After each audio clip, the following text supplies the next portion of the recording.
the weekly test of the NOAA weather radio warning alarm. During dangerous weather situations, weather radio receivers are activated to warn you of the impending hazard.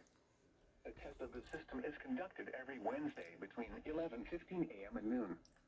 When there is a threat of or existing severe weather in the area on Wednesday, the test will be canceled.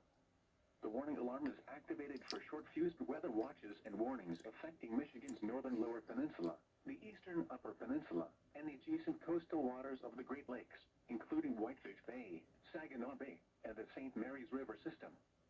This concludes the weekly test of the NOAA weather radio warning alarm.